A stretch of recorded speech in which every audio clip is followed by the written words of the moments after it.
Welcome to Mindshift Friday, the first one on this beautiful brand new month that the Lord has given us. Thank you for tuning in. Every Friday, we bring you conversations to make you think. That's why we call it Mindshift. Shift the way we think, shift our beliefs on certain things, ask questions about some of the things we say or do. Today, we want to talk about something very interesting. I think someone once said that, show me what you're doing every day, and I'll tell you who you are becoming. And I think it is John Maxwell, if I'm not wrong, who talked about something to do with, if you want to change your life, you have to change what you do every day. So this morning, we want to talk about the power of routines. What is a routine? Is it important? Are there good routines, bad routines? How do we form routines? That's what we want to look at. And for this conversation, we found an award-winning coach. My good friend, Anthony Washira, is here. Tony, how are you doing? I'm very good. Karibu sana. James, Lazima niseme award-winning coach. Thank you, I appreciate that. They have to know you're an award-winning coach. And you're also the MD of The Influential. Yes, sir. Karibu. Asante sana. My pleasure. How would you define a routine? I would define a routine as something that I constantly do that is now becoming habit. And giving an example would be like, when I wake up, are there certain things that I do in the morning that form part of my day? Every day? Every day. Okay. For most of my week, because some people have a routine that goes for 3 days of the week, but I would prefer a daily routine. There's some things that I think are important for a daily routine, and there's some things that you can stagger across the week. Okay. And if you can allow me, I can give some examples. There's a certain admiral on the interwebs who talks about a simple routine as making the bed. It's called Admiral William. Yes. As simple as making your bed. Start by making your bed. Before you conquer the world. Before you conquer the world. Because it helps you accomplish a simple task. So that's a completed task. And if you are serious about the small tasks, then you will be serious about the bigger tasks. What about people like us? Tunaamka mapema, tunaacha wengine wakilala kwa hiyo kitanda. Sasa kama sisi tunatengeneza upande wetu. Okay.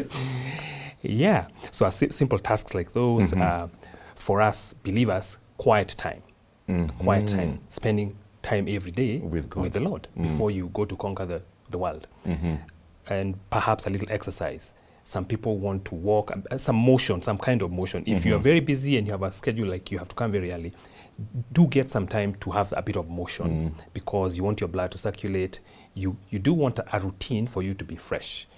So for major exercises like going to the gym, you could have like three days a week or something like 4 days a week. So your routine is every 3 days, I go to the gym. Okay. So routine is a habit, it's a practice that becomes a part of you that actually enhances or improves your well-being and helps you actually do what you do better. Okay. Yes, so sir. Routine and habit are not necessarily the same, but they are the same, but what is the difference? So routines, fantastic question by the way. So routine is part of habit. Routine, because I think in some cases they can even be used interchangeably. Okay. Though routines form our habit. Our habit, yes. So that if I love exercising, then my routine is that I do some stretches in the morning. If I like fitness, my routine is that 3 days a week I visit the gym. If I love the Lord, so my habit is having a relationship with God. So I meet with Him. My routine is to meet with Him in the morning. In the morning. Yes, in the morning. And should that fail, perhaps I'll have to figure out how to, because my habit is to meet with Him. And sometimes there could be an emergency, there could be something that just messes up with my morning. I need to figure out a place to do my QT. Perhaps a QT does have a part where you need to read the Bible. Yeah. So when will I read it? Because my morning was messed up. Maybe I can hive off a time at some place because my habit is to meet with Him. My routine was messed up, but because I have a habit, I have to make sure that I keep to it. Yes. So would I be right in looking at it and saying maybe the routine is the vehicle that gets what we are doing to become a habit? Correct. Yes. Uh-huh. Though I would go further to begin somewhere else. And I love this show because it's called Mindshift. Yes. Because I want to start with here, like exactly what you said. Yes. That our routines, our practices, our behaviors are driven by the way we look at things. So we do need to look at things a certain way if we want to get good routines, good behaviors that become habits. So we have to begin here. So think about, and I want to give an example. If I look at food as comfort, yes, I will eat it any which way. If I look at food as something that could destroy me if I have no discipline, or something that could be healthy, then I make healthier choices. So I make changes in my routines, then they become habitual. So my habit now becomes healthy eating. But because I look at food a certain way, it is a make or break. Oh. And then, of course, and it's based off of a model that was posited by Stephen Covey. He says, yes, your mindset influences your behaviors. Your behaviors. And then, consequently, you get different results based off of your behaviors. That's so biblical. Romans 12:2. Oh, yes. Do not be conformed any longer to the patterns of this world, but be transformed by the renewing of your mind. Because when your mind is renewed, you will do different things. Yes, sir. Totally agree. Do all of us have routines? Yes. I am one of those people who, I don't like structure very much because of my temperament. I am a sanguine, I am yellow, depending on which test you want to take. Yes. I don't like structure very much. However, I believe that we all have routines. And I actually want to begin a little bit outside of ourselves and look at the world. The world itself has a routine. Yes. There's daybreak, there's sunset. So we have an external clock, yes, and we have an internal clock. The sociologists call it the circadian rhythm. And besides that, we also have our own habits that sometimes are blind to us.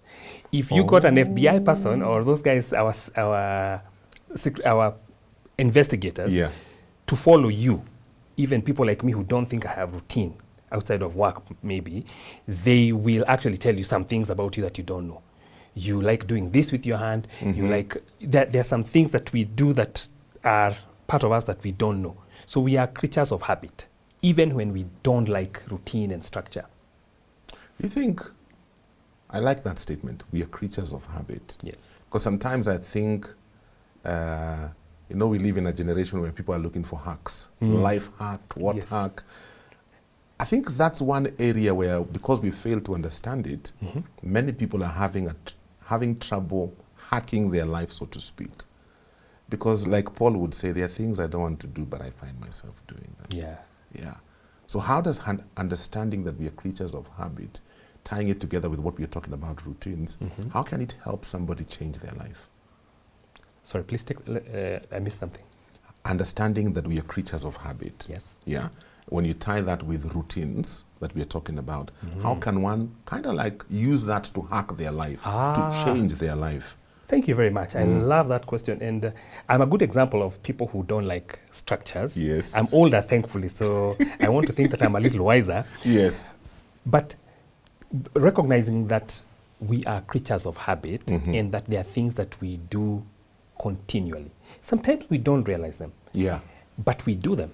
And if I wake up and not exercise and not have quiet time and have no routine, that's kind of a routine in itself. It's a routine in itself, yes. It's a routine in itself. And I was preparing for this discussion with you, I was watching people talking about how those small changes that we make do not have immediate results. And that's where some of us, we run out of patience because we want to hack it. We want to shortcut it. Yeah. Yes. And it doesn't work. We have to put in the work. We have to grow patience. It is a skill. We can practice it and grow it. And when we keep doing small changes, those small changes add up to something big.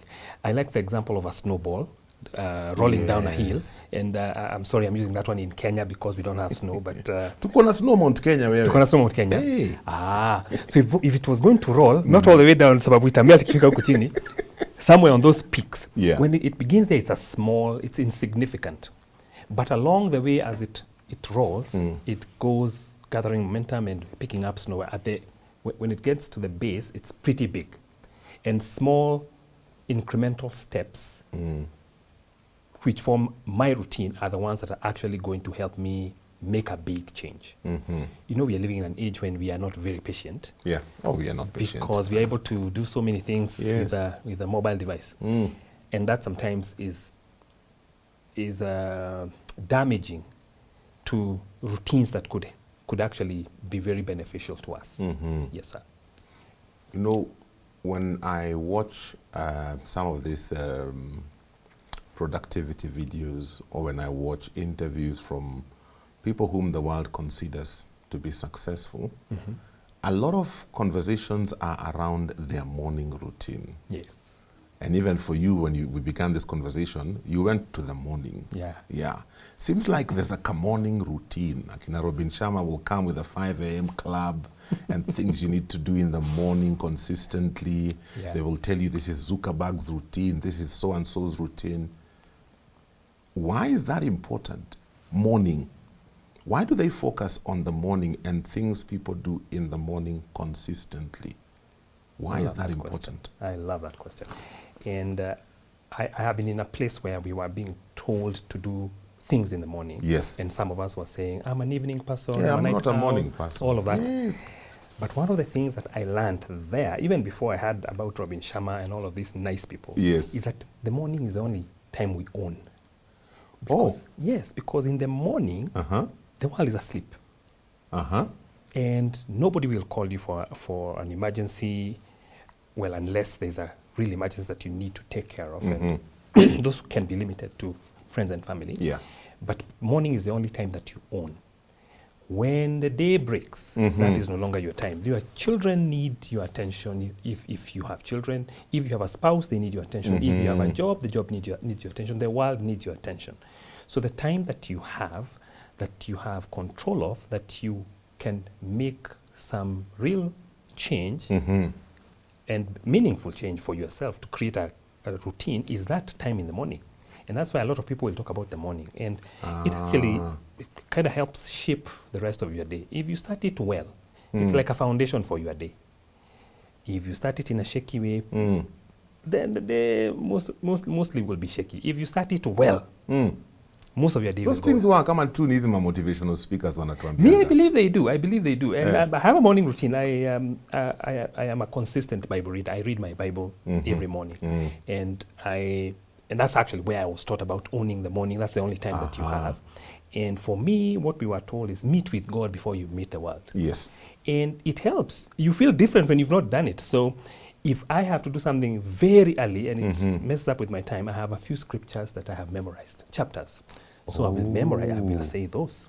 You'll meditate on those. I'll meditate on those ones because I didn't get a chance to sit down, read scripture and meditate on it. So I have some that I can pick on because I don't need to meet with God before I meet with the world. Yeah. What would you say are some of the advantages of having a routine? And this is having a deliberate routine, because like you said earlier, all of us have routines. Yeah. Most of us by default. Yes. Tuko tu. Unajua kukua tu ni routine. Routine yangu ni kukua tu. So we have routines that we have not thought about. They just formed out of kukua tu. But then you have people who have decided, like now you have said, you are a consistent Bible reader in the morning. I'm sure you are not born with a Bible in your hand. Oh, no. Yeah. Yes. You decided and you developed the habit, and now it's your routine. Yes. So what are the advantages of having a deliberate routine? The advantages of having a deliberate routine is the discipline that it gives in your life. It gives you consistency. It gives you some level of predictability. It gives you some order. And I like that. I personally, and the people that know me laugh at me when they hear me talking about order, because they know I don't really like structure, but I recognize its importance and how it helps things work. Yeah. And having a predictable schedule really enables you to have a part of your day that you know how it will go. During COVID, one of the things that really helped, because we were thrown into chaos, Yes. one of the things that helped was having predictable schedules, having a form of order in all that chaos. And that's what having a predictable schedule in the morning usually does for us. You have some calm, you have some peace, you have something that you have control over. Yeah. Because when you go out there, you don't have control. So you want to begin from a place where you have charge. And now developing a discipline, and I like what you said, I was not brought up with the Bible. It took training. It took discipline. It took hard work. It takes hard work to keep it. Even the routines. It tugs on your willpower. I want to sleep. Sleep is nice, especially in the rainy seasons. Oh, yeah. So it takes a lot of work. It takes willpower and a mindset that this is important. This is something that I have committed to, something that I must do. Yes. Ule anasema mi willpower yangu ni weak. Willpower yangu ni I'll challenge them to change their mindset. It's a mindset thing. It's a mindset thing. Because I look at it this way.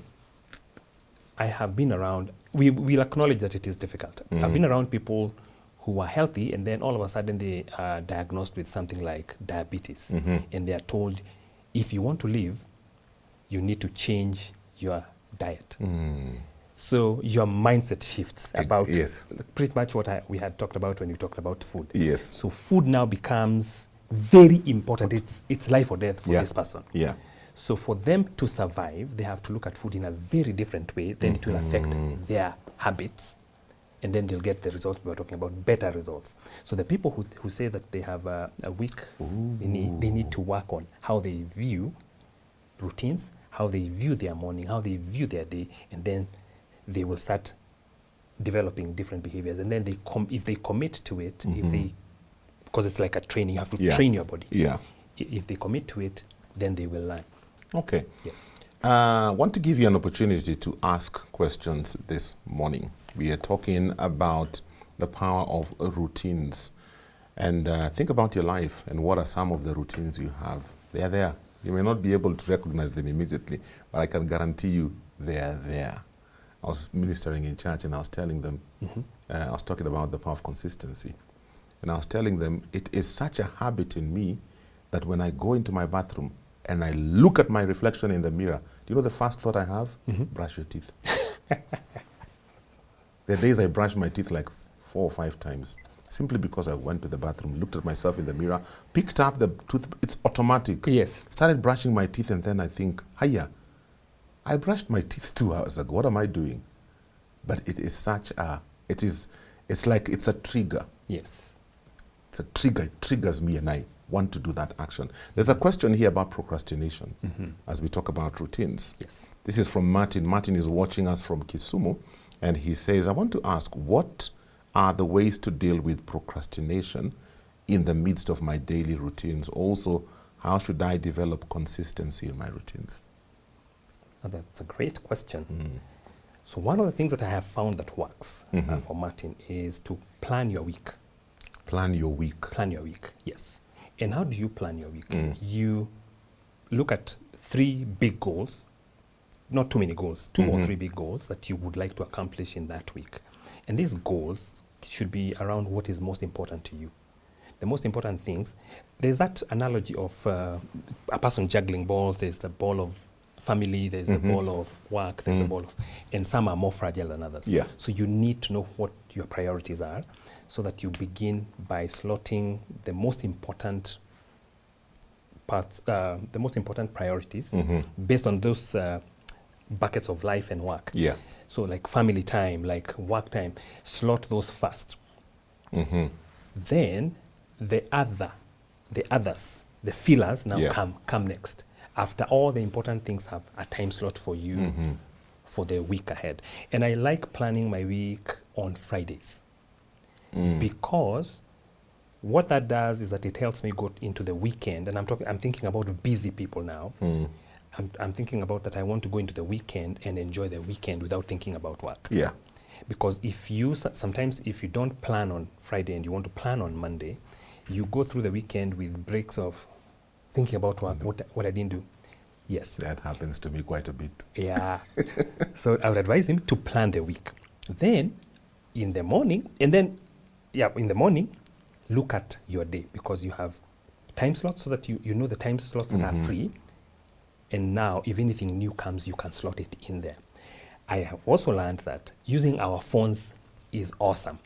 Your phone has a calendar feature. It has a Link calendar. it with your Google Calendar or with your work calendar so that the changes that you make on that calendar reflect across your calendars. Yeah. So that no slots, you don't have a double booking problem, which I was very guilty of for a long time. If my wife is watching this, she's part of the help that has streamlined me, by the way. I used to double book. We're supposed to do something important, then I meet Pastor Jemo. Do you want to come for the show? Of course, I want to come for the show. Then she asked me, do you know that we were supposed to go to Nyeri? I'm saying, but now having synced the calendars, it becomes easier for you to account for your time. And, because you don't procrastinate so much. Okay, okay. 20316 SMS, WhatsApp 0786 316 316. Use those lines, send in your questions. It is about 25 minutes. It's a beautiful song. It's done by Chevelle Franklin. This lady has an amazing testimony. If you come from my generation and you used to listen to reggae raga music, you probably know her as the dance hall queen. Back in the day, my friend, she used to sing some songs and do some dances. And you're thinking, hey, sasa ndio huyu ameokoka. Kwanza she got saved mid-concert. She was in the middle of a concert. Oh. Yes, middle of a concert, knelt down, gave her life to Christ. She says, I can't keep doing this. Wow, Imagine. amazing. I've had the opportunity to sit down with her and have conversations with her. And it's just an amazing, amazing story. The power of routines is what we're looking at, hanging out with Tony Washira this morning. And he is an award-winning coach. Kama unatafuta coach, huyu ndio utatafuta. Bwana asifiwe sana. Wamalwa, I've been wondering where you are the whole week, Wamalwa. Thank you for tuning in, Wamalwa. Wamalwa, he says, what a conversation this morning. I was once told, when I do something continuously for 21 days successfully, it becomes a routine. I know many of us tumejaribu some good routines, but we are always failing. How would you advise on how to stick to such a routine? We'll get to that question in a bit. There's one I want us to look at first before we get into that one. And this one is by John Githanga. John Githanga says, I'm not a routine person because I am self-employed, a fine artist, and I'm usually commissioned to do certain jobs anytime, anywhere. Apart from being disciplined in my prayer life, these other things, I deal with them as they come. Don't you think a routine life is more suitable for persons who are employed rather than business persons? That's a fantastic question. And I would challenge him to look at what he does in between the jobs. In between the jobs, because you find that what we don't call routine is a routine. Like Is a routine. When I'm free, I either go for my phone or I'm busy checking something online. And we don't consider that routine. But it is. Because it is idle time, but it is routine. And that's what he needs to check. Because even as a self-employed person, he has got goals for his business, he has got plans, and every month should be moving him towards the goal. So again, I want to challenge him to not think of routine as a straight jacket. Yes. To think it as an enabler, to think of a structure, because even he, as an artist, works within a certain structure. I'm sure before he does every painting, he has a routine. Oh, I'm sure he does. I'm sure he does. Yes. And he probably starts with the outline. Those are the routines that they do. Because if you or me, who are not artists, were told, I'm not an artist, they may not say, I don't know that Pastor Jimo, you're an artist. And I'm saying, I used to be in the other life. I think I remember something like that. That's why I was a graphic designer. Yes. So I'm not an artist compared to the good ones. So I wouldn't know where to begin. So he would look at me and think I'm doing wrong because of the way I'm beginning. My daughter is an artist, and she would correct me when I start something because I don't do it the way that it should be done. So I would challenge him to check that, because routine is not a straitjacket, and it doesn't mean that you have strict timelines for everything. No, you work with your personality, but you do need some form of structure. And I am like him. I don't like structure. I want also to be free. In fact, people of my temperament, we actually thrive in chaos. Oh, yes. We thrive in chaos. We like chaos. But we also have to admit that those chaos also operate within some parameters. Yes. Yeah. They are not a storm. They're not a whirlwind. They operate within a certain order, or a certain boundaries. so that we are able to make sense of those chaos. There are people who would say a routine is boring. It is so predictable. Yes. It saps out the fun out of life. How would you respond to that?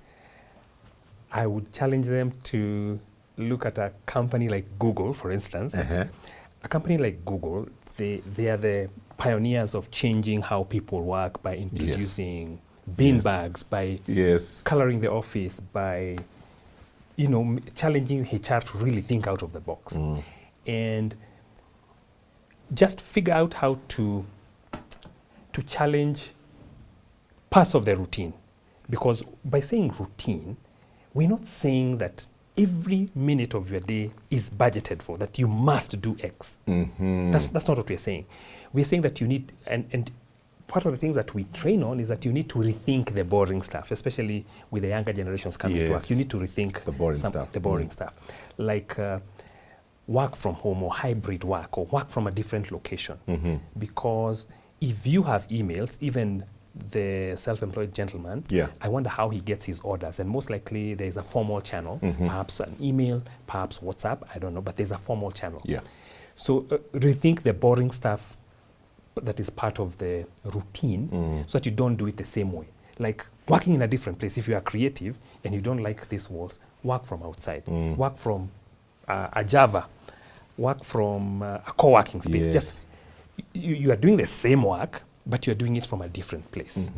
Because our jobs, they have routine. They have a lot of routine, whether we like it or not. They have routine. And for them to be described as, say, art, for them to be described as coaching or training, they have some form of routine. So challenge the routine, challenge parts of it, rethink them, rejig them, so that they are not boring. And I hope that helps someone who's listening, because I challenge that myself as well, because I get bored very easily. I want to do things in a different way, but I want to get better results. I want to get good results. So I'll see, what can I change?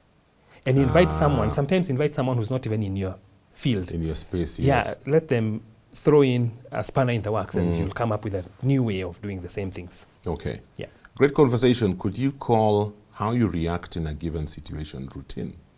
Because, for instance, when scared, we make certain choices each time, even though we know they are wrong. How can we break this habit by pulling down this stronghold? I think as you talk about that, you can get into what we had talked about earlier. How do you break a bad routine? Awesome. How do you break a bad routine? And the example that we were talking about is, for instance, I come from work, I've not been with my people, and then our parents in our day, they used to open a newspaper. A newspaper, yes. So the father has been away. Amekaa hapo na gazeti. Ameshinda kazini, alafu akikuja, hii ndio time ya kusoma gazeti kweli. Sisi tunataka kuongeleshwa. Mimi nakwambia, ni kama yuko na exam kesho. So breaking a bad habit is, first of all, recognizing it, calling it out. Calling it out is it's part of self-awareness that I have this thing that I'm doing that is detrimental to me or to the people that I love. So in the case of gazeti or, say, electronics, that I come home and instead of having family time with the people that I live with, I'm now doing other things, perhaps even carrying work home, you have to call that out and say, this is not sustainable. Then receive feedback. Be open to receiving feedback from the people around you, because we have blind spots. We have blind spots. And especially when what we are doing has some benefit. For instance, work, and we are rewarded for working overtime. And in terms of social media, the benefit is the dopamine. We feel good about what we are doing. And sometimes we are researching. Sometimes we are watching motivational videos. Sometimes you're just watching funny videos. Sometimes let's be honest. So we have to call it out, and we have to be willing to challenge our behavior. We acknowledge that it is not easy to break habits, but if we keep challenging our mindset, so Stephen Covey says this about habits, if you change habits, it may work, but if you want quantum change, if you want big results, you have to change your mindset. You have to change your mindset, and you need to talk, you need to write some things. how do I view this? You actually need to introspect. Introspect. Why am I always doing this? Why do I love my phone so much? And then if you have a change of mind, if the mindset is shifted, it actually helps you to change the behaviors, because there has to be congruence between what I believe and what I do. In fact, I think that statement answers what my namesake James is saying. James says, I just love how Amalwa is always realistic. Imagine, I've been trying to read a book every day between 8 and 9 p.m. when my wife is watching those programs. Where are those programs, Nigani? Let me tell you, I always fail every few days, and I really want to make a difference and learn this routine. So is it the mindset has not changed? That's why he's struggling with this new routine. I think so. And when the mindset, because he needs to check his mindset, and then for his case, I would also advise, get an accountability person. And perhaps even purpose to journal, learn some other skills. He needs to learn the skills to stay the course, because they are skills. Willpower is one thing, but then the skills, you need to develop those skills that are in line with that mindset. Because he's now saying that he failed, so you can sense some frustration. So he needs to develop the skills. So maybe the mindset is going in the right direction, but the skills are not there. The skills to say, because or maybe it's even the environment he's in. If I'm here trying to read a book and my wife is watching those programs, and then maybe those programs are also kind of they are a disruptor. They are disrupting my reading. So I'm here reading and watching. Then the next thing I find myself looking up, he probably also needs to change where he's doing it. Okay. Yes. Okay. So let's talk about, because my time is almost up, how do we form good routines and stick to them? Amal was asking and saying, many of us tumejaribu some good routines, but we are always failing. How would you advise on how to stick to such a routine? And since we're in a Christian station, let's go back to something you mentioned earlier, which you are doing. How did you get there? You talked about reading your Bible every morning is such a part of your life now. Yes. It's a routine, but it wasn't. So how did you develop that? Because there are those things we know are good things we need to do. I need to pray every day. I need to read the word every day. I need to do this every day. But I struggle to do it. Mushtuka, leo we can do this jasoma, leo nasoma, kesho nasoma. Then I go back into the deep. Yeah, a very good question. So first of all, I submitted myself to someone to train me, someone who's done it, someone who does it, so that I can learn from them. So there's a bit of discipleship or mentorship, whichever word you want to choose, and learning and be willing to learn. Then practice with baby steps. I began by reading one chapter and making a record and journaling. So there are other skills that I have to learn, complementing skills, and then being accountable to someone. We used to call that person a personal encourager. Yes. So you have someone who encourages you. That's nice. So that if in case you fall off the bandwagon, you report yourself, because you are keeping score. You have actually a chart showing the days that you didn't read, and then you calculate it. So I'm not telling them that that's what they must do, but you can start with committing that. Just look at this 1 week.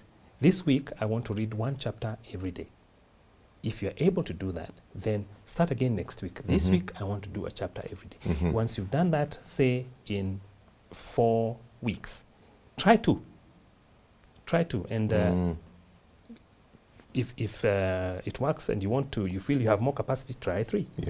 I would not advise them to go for too many, especially without having someone who is working with them. But 1, 2 is something that they can do, and you can keep it there because the habit will form.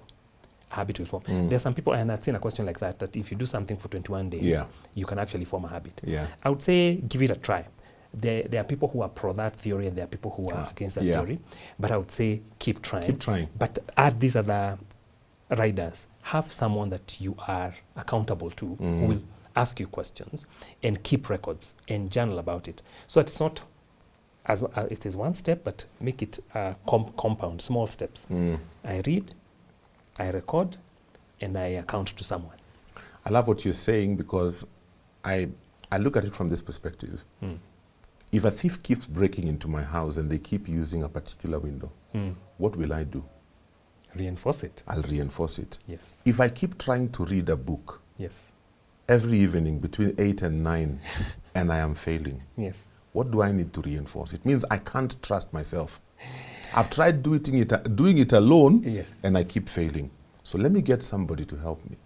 Because for me, that is reinforcing. Yes. Yeah. Yes. So I come to you and say, Tony, every day, 8 to 9, I want to read a book. And I want you to keep me accountable. Yes. So that even in the day I'm not reading, I'm thinking, sasa Tony atanipigia simu asubuhi, sasa nitamwambia nini?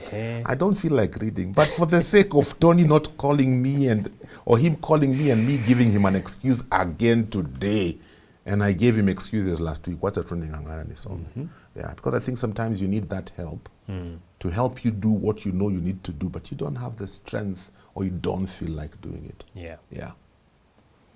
Yep. Comment here from our good friend D. D says, while reading Atomic, says, I love that our guest is talking about the mindset. While reading the book Atomic Habits by James Clear, I learned that I need to focus on identity and building rather than the outcome. For example, our friend might consider seeing himself as a reader, whether he reads 2 minutes every day or gradually increases the pages. He needs to see himself in that daily identity to build the habit. Parting shot. Wow. My parting shot is that we ought to realize that the world itself operates in a routine. In a routine.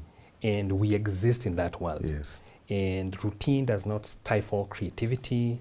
Routine does not stifle the flexibility. And yeah, I'd forgotten, I don't think we got to talk about this one. Routine, of course, should not be rigid. Routine should be agile. We should change with the time. We should change some things. We should rework some things. Yeah. So rigidity. Form new routines. Form new routines. Yeah, I like that very much. Yes. Yeah. So the routine is not a god. We don't worship the routine. No. It is an enabler. Yes. It is an enabler for us to build good habits. It is an enabler for us to become better at what we are doing. So I would say, I would challenge everybody to actually look at their lives and see what routines exist because they exist. And see the ones that you want to challenge and see the ones that you want to keep. Yes. Yes. Wow. Asante. Truly appreciate. Asante pia. Time has gone so fast. Yeah. It is the routine. The routine on this show is that the time always ends before you want it to end. That's the routine. Tony, thank you. Thank you very much. Thank you, Pastor. When you think about it, even your body has a routine. The heartbeat. Hata ukienda kwa daktari, anapima kama hii routine ya heart iko vile inafaa kukua. Kama iko off, there's something off. There's something wrong. Anyway, I need to shut it down. It's been an amazing week. I want to say thank you once again for watching and for supporting us. Reminder, 25 years is what we are celebrating as Family Media in 2024. 25 years of God's faithfulness, 25 years of your support, 25 years of keeping Jesus on the air. It's 24 hours a day, 7 days a week. Truly, our God is faithful and our God is good. I want to encourage you to keep supporting this work because we still need all the help we can get. Pray for us. Pray for us. Watch our programs. Refer our programs to others. If you are a good resource person like my award-winning coach here, Tony, come to the studio. Let's have conversations that will impact other people. And also, if God has given you resources, send resources our way. We need all the money we can get to keep this work going. Our M-Pesa pay bill number is 316. The account name is TBN Family Media. Send what you can today, and may the Lord bless you. Reminder, next week you will be hanging out with Pastor Wanjohi as I take a break. So be kind to him. Be nice to him. Pray for him. Until the other week, have a great day. God bless. Thank you for watching. Remember, subscribe to our YouTube channel so that you can get notified whenever we upload new fresh content every day. Stay tuned and enjoy fresh, uplifting content.